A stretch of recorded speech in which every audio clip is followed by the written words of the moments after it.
नमस्कार दर्शकों, स्वागत है आपका। आज की कहानी शादी के बाद क्या बेटियां पराई हो जाती है। पति 2 दिन के लिए ऑफिस के काम से दूसरे शहर जा रहा था तो पत्नी से बोला कि चलो तुम्हें तुम्हारे मायके छोड़ देता हूँ, अकेली यहाँ घर में रहकर क्या करोगी, और तुम बहुत डरपोक भी हो। वह खुशी खुशी तैयार हो गई। मायके के घर का दरवाज़ा खुला था। माँ और बाबा बाहर बालकनी में बैठ खाना खा रहे थे, अचार और चटनी के साथ। हालचाल पूछने के बाद उसने अपने बाबा से कहा, आप तो कभी अचार और चटनी के साथ रोटी नहीं खाते, तो आज क्यों? तो बाबा ने कहा, बेटा जी कभी कभी खा लेना चाहिए, इसका भी अपना अलग ही मज़ा है। उसने अपने पिता की आंखों में लाचारी देख ली थी। उतने में भाभी बाहर आई और चेहरे पर झूठी मुस्कान सजाए पूछने लगी, रहने आई हो? उसने खुश होते हुए कहा, भाभी मेरे पति 2 दिन के लिए दूसरे शहर गए हैं तो मुझे यहाँ छोड़ गए। भाभी कहने लगी, बैठो तुम्हारे लिए चाय पानी लेकर आती हूँ।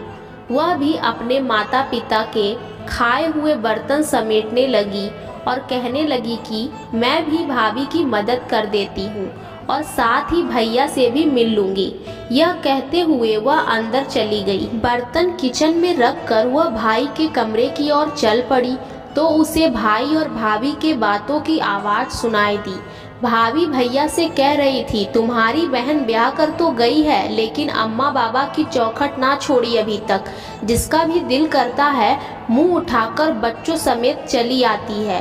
तो भैया गुस्से से कहने लगे, तेरा क्या खाती है, यहाँ नहीं आएगी तो और कहाँ जाएगी?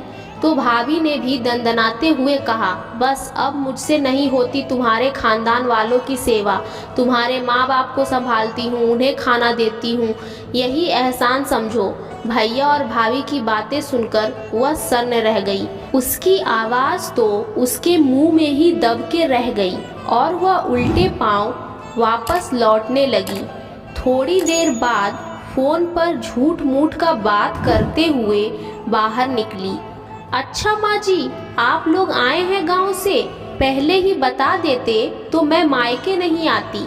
अच्छा आप परेशान ना हो, ऐसा करे आप तब तक पड़ोस के घर में बैठे, मैं अभी आती हूँ। माँ बाबा ने देखा तो आश्चर्यचकित होकर पूछने लगे, बेटा क्या हुआ, अभी आई थी और अभी जा रही हो? कहने लगी, नहीं माँ बाबा, मेरी सासू माँ और ससुर जी आए हैं, उन्हें ऐसे कैसे अकेला छोड़ दूँ? अभी जाती हूँ, फिर कभी आ जाऊँगी। आप दोनों अपना ख्याल रखिएगा। अपने आंसुओं को दबाते हुए वह अपने माता पिता से मिली और बोझल कदमों के साथ खुद को हौसला देते हुए अपने घर को वापस चली गई। उसे रात के खाने में नमक ज़्यादा लग रहा था, जबकि वह नमक उसके गले में उतर रहे आंसुओं का था। यह सच है कि मायके माँ बाप से होता है, लेकिन कभी कभी उनके होते हुए भी वह बेबस होते हैं। तो दर्शकों, आपको ये कहानी अच्छी लगी तो वीडियो को एक लाइक ज़रूर कर दें और आपकी क्या राय है हमें कमेंट करके ज़रूर बताएं, और साथ ही इस स्टोरी को अपने दोस्तों को भी शेयर करें। और ऐसी कहानियाँ सुनने के लिए मेरे चैनल को सब्सक्राइब कर लें और बेल आइकन को ऑल पे सेट कर दें। धन्यवाद।